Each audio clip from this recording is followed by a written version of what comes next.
नमस्कार साथियों। आज हम हंटिंगटन के राजनीतिक पतन के सिद्धांत के अवधारणा के बारे में परिचर्चा करेंगे। Samuel Paul Huntington American political scientist हैं जिन्होंने 1965 में एक आर्टिकल लिखा जिसका टाइटल था political development and political decay, राजनीतिक विकास और राजनीतिक पतन। हंटिंगटन को राजनीतिक विकास की तुलना में राजनीतिक पतन के सिद्धांत का पहला प्रतिपादक माना जाता है। राजनीतिक विकास और राजनीतिक पतन के बीच क्या अंतर संबंध है, इंटर रिलेशनशिप है, अथवा हंटिंगटन ये कहते हैं कि राजनीतिक विकास जिसे दुनिया भर के पाश्चात्य चिंतक पॉलिटिकल डेवलपमेंट कहते हैं, वो कह रहा है कि पॉलिटिकल डेवलपमेंट असेंशली पार्ट है, एक रूप से it is related to political dickey.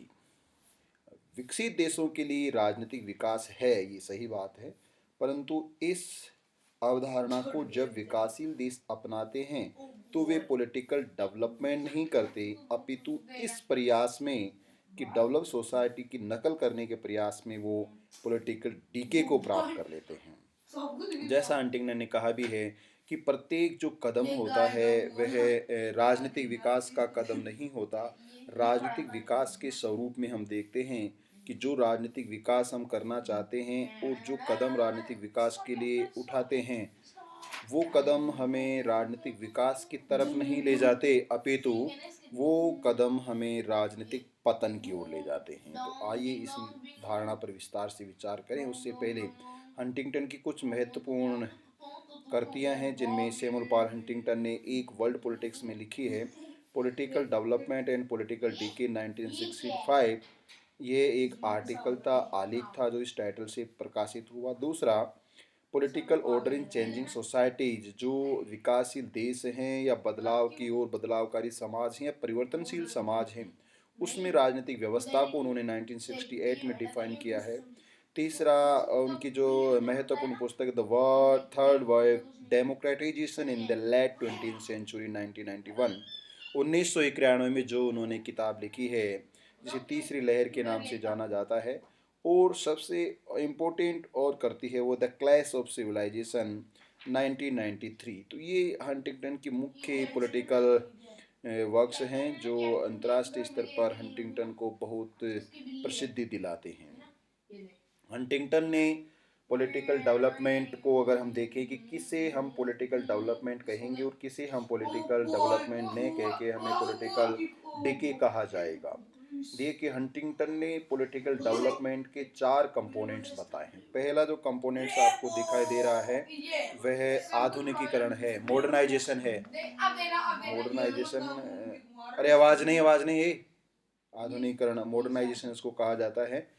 आधुनिकीकरण का मतलब होता है कि जो विकसित देशों की राजनीतिक व्यवस्थाएं हैं उन विकसित देशों की राजनीतिक व्यवस्थाओं की तरह, या आमंड पावेल ने जिसे डेवलप कहा है वो, या जिसको स्ट्रक्चरल फंक्शनल अप्रोच या मॉडल कहा जाता है, उस अप्रोच की जो विशेषताएं हैं, या ब्रीफ में यदि हम कहें तो जो अनौपचारिक संरचनाएं और प्रक्रियाएं हैं वो ज़्यादा प्रभावी होने लगते हैं rather than formal structure and functions.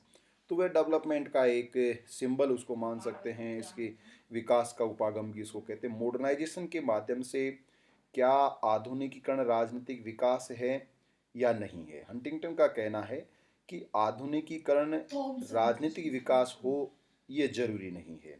उदाहरण के लिए वो कहते हैं कि अगर हम चीन की बात करें और एशियन टाइगर्स की बात करें तो वहाँ मॉडर्नाइजेशन तो हुआ है परंतु पॉलिटिकल डेवलपमेंट नहीं हुआ है। इसके विपरीत देख लीजिए कि आधुनिकीकरण होने से या राजनीतिक विकास हो, आधुनिकीकरण होने से राजनीतिक विकास हो, ये भी उतना ही सत्य नहीं है जितना राजनीतिक विकास होने से आधुनिकीकरण हो। यद्यपि बोथ आर इंटर रिलेटेड और dependent upon each other. Nepal और भारत की बात करें तो यहाँ पॉलिटिकल डेवलपमेंट की ओर तो बढ़ा जा रहा है परंतु मॉडर्नाइजेशन नहीं हुआ है। तो दोनों कंसेप्ट को हमें ध्यान रखना कि वो आधुनिकीकरण को राजनीतिक विकास है, परंतु ये जरूरी नहीं है कि राजनीतिक आधुनिकीकरण राजनीतिक विकास हो और राजनीतिक विकास राजनीतिक आधुनिकीकरण हो, यह कदापि जरूरी नहीं है। मॉडर्नाइजेशन के उन्होंने 4 कंपोनेंट्स बताए। हंटिंगटन का कहना है कि जब मॉडर्नाइजेशन की बात करते हैं या हम we want to achieve the goal of political development through modernisation, तो we should be depend upon 4 components of modernisation. तो हमें जो आधुनिकीकरण है उसके 4 कंपोनेंट्स पर निर्भर होना चाहिए। पहला जो है वो है rationalisation. You can see in the picture rationalisation. What is the meaning of rationalisation? Rationalisation means तार्कीकरण या तार्किक उन्मुखीकरण। जो मॉडर्नाइजेशन है वो आपकी डे टू डे की लाइफ में रैशनलाइजेशन को स्थापित करता है। जैसा अरिस्टोटल ने भी कहा, every man is a political and social creature, so every activity which have completed by the man should be depends upon rationality of the man और कंसर्निंग मैन एंड वुमेन। तो जो संबंधित व्यक्ति या महिला है उसके द्वारा जो डे टू डे की पॉलिटिकल एक्टिविटी की जाती है, जैसे हम बात करें such example public opinion, vote cast की बात करें, तो मतदान करते समय आधुनिकीकरण ये बताता है कि आपको तर्क के माध्यम से ये तय करना है, तार्किकता विवेकशीलता के माध्यम से ये तय करना है कि आप किस प्रतिनिधि का चयन करोगे। भारत और विकासशील देशों में रैशनलाइजेशन के माध्यम से मतदान नहीं होता है, इसलिए मॉडर्नाइजेशन को हम नहीं मान सकते हैं। राजनीतिक विकास की तरफ वो कदम बढ़ा रहा है, परंतु ये मॉडर्नाइजेशन नहीं है और पूर्ण राजनीतिक विकास के गोल को अचीव करने वाला कदम भी नहीं है। रैशनलाइजेशन पहला पार्ट है कि प्रत्येक पॉलिटिकल एक्टिविटी, प्रोसेस, डिसीजन और जो भी हम काम कर रहे हैं उस राजनीतिक क्रियाविधि के पीछे तार्कीकरण होना चाहिए। क्या आप धर्म के नाम पर, जाति के नाम पर, क्षेत्र के नाम पर, भाषा के नाम पर या किसी संवैधानिक वर्ग के नाम पर मतदान कर रहे हैं, तो ये रैशनलाइजेशन नहीं है।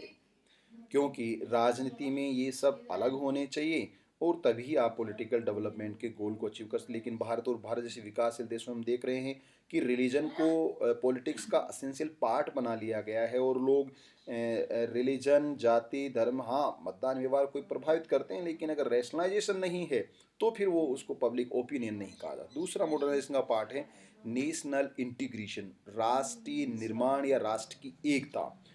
डाइवर्सिटी होने के बाद लोग ये महसूस करें कि देश उनका है और देश में उनका योगदान है। उनके साथ किसी प्रकार का सामाजिक भेदभाव नहीं है, आर्थिक भेदभाव नहीं है, राजनीतिक भेदभाव नहीं है, या वो उन अवसरों के माध्यम से इसको दूर कर सकते हैं या जो राष्ट्र है उसकी इंटीग्रेशन प्रक्रिया में उन सबको ही अपॉर्चुनिटी मिलती है और सबका योगदान है।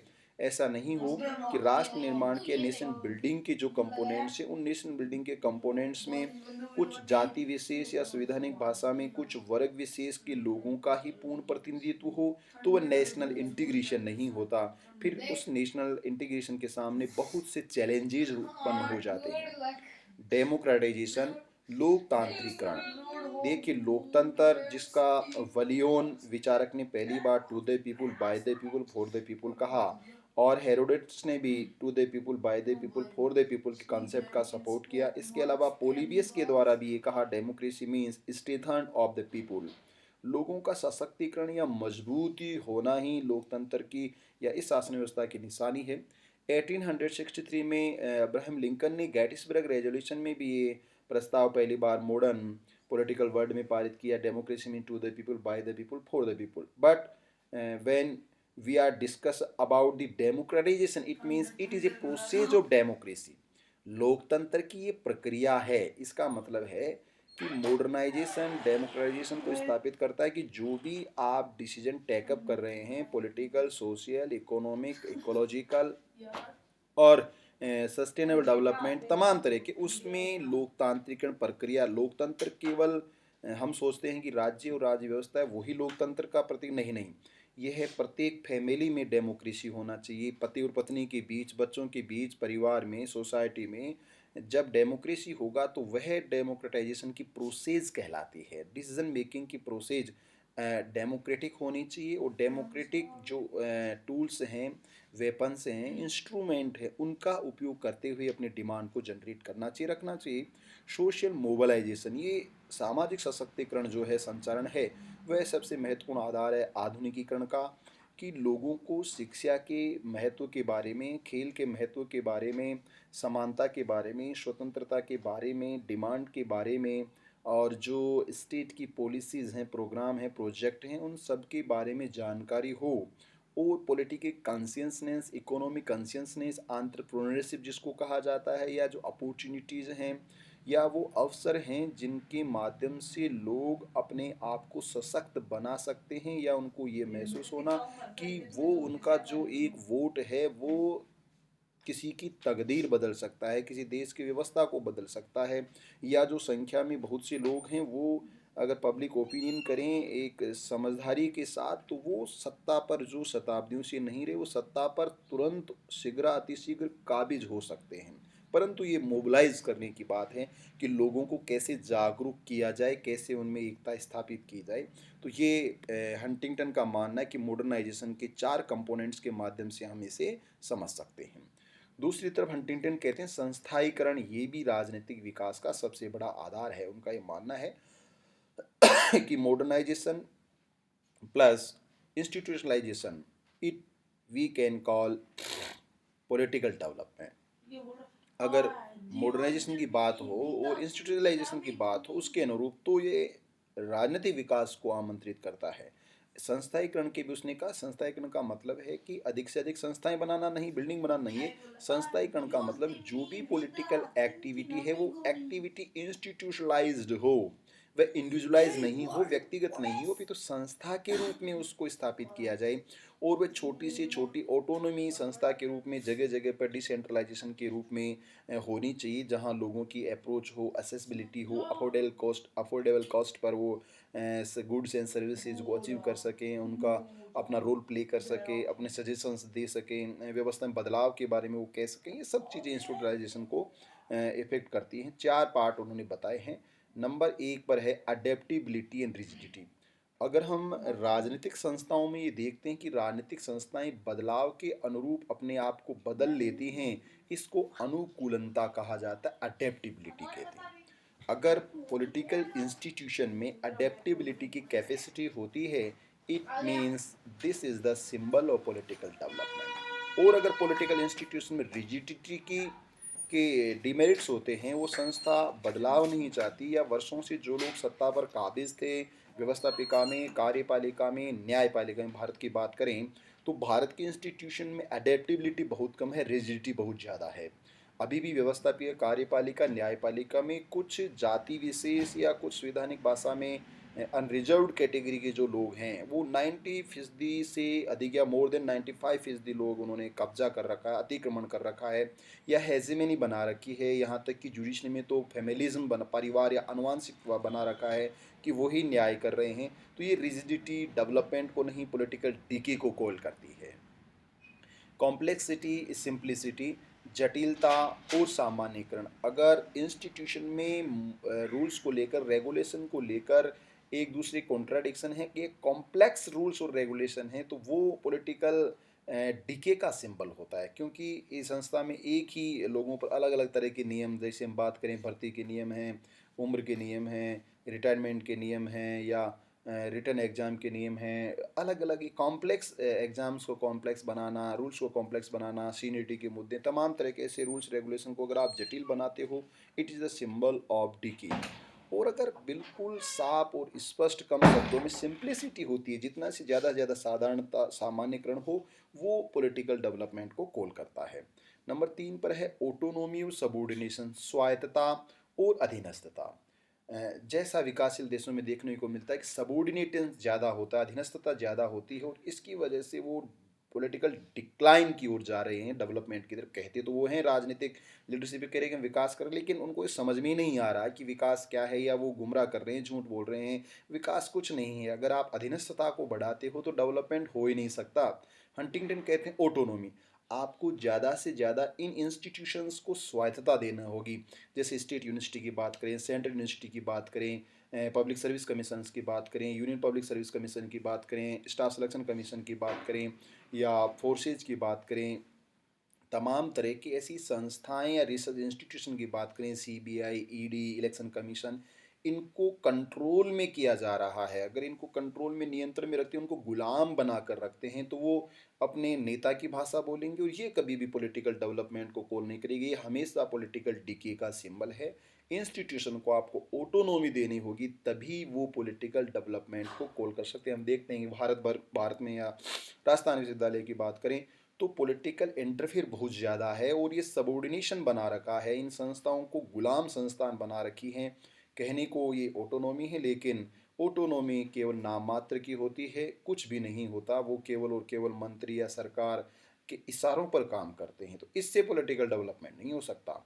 कोहेरेंस एंड डिसयूनिटी, जो संसक्तता है या जो एकीकरण है, वो अगर संस्थाएं आपस में एक दूसरे से जुड़ी हुई हैं, एक दूसरे का सपोर्ट करती हैं और एक दूसरे को मजबूती देती हैं, नहीं कि एक दूसरे की टांग खींचते हैं या बैरियर लगाते हैं, तो वो अगर ऐसा है तो कोहेरेंस है, वो राजनीतिक विकास का प्रतीक है। और डिसयूनिटी अखंड विखंडन है, संस्थाएं आपस में एक दूसरे में कोऑर्डिनेशन नहीं है, उनमें समन्वय नहीं होने के कारण ये संस्थाएं एक दूसरे को अपने आप को सुप्रीम मानती हैं, दूसरी संस्था का कोई नियमों का हवाला नहीं मानती, या कि वो उन्होंने कर रखा होगा हम अपने हिसाब से करेंगे। ये सब चीज़ें जो हैं वो एक तरह से विखंडन को उत्पन्न करते हैं और इसके कारण पॉलिटिकल डिक्लाइन आ जाता है। तो ये दो महत्वपूर्ण उन्होंने कहा, मॉडर्नाइजेशन और संस्थाईकरण दो आयाम। तीसरा आयाम है संचारण बनाम संस्थाईकरण और चौथा है संस्थागत विकास की रणनीतियाँ। अब अगर हम इसकी बात करें मोबिलाइजेशन वर्सेस इंस्टीट्यूशनलाइजेशन, अगर आप लोगों को मोबिलाइज करते हो, लोगों को राजनीतिक चेतना जागृत करते हो, लोगों में राजनीतिक सशक्तिकरण करते हो, लोगों को एम्पावर्ड करते हो, तो वो अपनी डिमांड रखेंगे तो आपको इंस्टीट्यूशनलाइजेशन करना पड़ेगा। मान लीजिए शिक्षा की बात, मंदिर मस्जिद की अगर शिक्षा की बात की जाए तो लोगों को ज़्यादा से ज़्यादा स्कूल्स चाहिए, ज़्यादा से ज़्यादा कॉलेजेस चाहिए, ज़्यादा से ज़्यादा यूनिवर्सिटी चाहिए, ज़्यादा से ज़्यादा रिसर्च इंस्टीट्यूशन चाहिए। आप उनकी डिमांड होगी, उनकी डिमांड बढ़ेगी तो आपको इंस्टीट्यूशलाइजेशन करना पड़ेगा। अगर लोग पढ़ेंगे लिखेंगे तो रोजगार की भी डिमांड करेंगे, स्वरोजगार भी स्थापित करेंगे, सरकार के जो रूल्स और रेगुलेशन उनके बारे में पढ़ेंगे, संविधान की ज़्यादा से ज़्यादा बात करेंगे, राइट्स और ड्यूटीज़ और तमाम तरह की जो उनके अधिकार हैं उनकी बात करेंगे, वो ट्रांसपेरेंसी की बात करेंगे, अकाउंटेबिलिटी की बात करेंगे, वो जस्टिस की बात करेंगे, इक्वालिटी की बात करेंगे, और वो लोग लिबर्टी की बात करेंगे। तो इसके लिए आपको इंस्टीट्यूशन मोर क्रिएशन करना पड़ेगा। तो संचारण बनाम संस्थाईकरण ये बड़ा ही राजनीतिक विकास का एक सिंबल है, परंतु संचारण के बाद अगर इंस्टीट्यूशनलाइजेशन नहीं किया गया तो ये पॉलिटिकल डिकी को कॉल करता है। जैसे कहा जाए कि भारत की अगर बात करें, अगर भारत में पॉलिटिकल मोबिलाइजेशन किया जाएगा, सोशल मोबिलाइजेशन किया जाएगा, तो लोगों की जो डिमांड है बढ़ती जाएगी। जैसे हम कहें कि लोग संविधान के बारे में बहुत कम जानते हैं, या हर घर में हिंदुस्तान के हर नागरिक के घर में भारतीय संविधान की एक प्रतिलिपि कॉपी होनी चाहिए, और ये प्रतिलिपि सरकार के द्वारा फ्री ऑफ कॉस्ट बांटी जानी चाहिए, ताकि लोग संविधान को पढ़ें और जो दुनिया का बेस्ट और वर्ल्ड का बेस्ट जो लीगल डॉक्यूमेंट वो पढ़ें, और वो पढ़कर ये जानें कि न्याय क्या है, स्वतंत्रता क्या है, समानता क्या है, भाईचारा क्या है, तमाम तरह की जो फंडामेंटल राइट्स दिए गए हैं वो क्या हैं, उनकी फंडामेंटल ड्यूटीज़ क्या हैं, सिस्टम कॉन्स्टिट्यूशन में लिखा क्या है, और कौन लोग इसका दुरुपयोग कर रहे हैं, या जो लोग कह रहे हैं कि संविधान के पृष्ठों पर चित्र बने हुए हैं तो चित्रों की बात क्यों कह रहे हैं, आर्टिकल की बात क्यों नहीं कह रहे।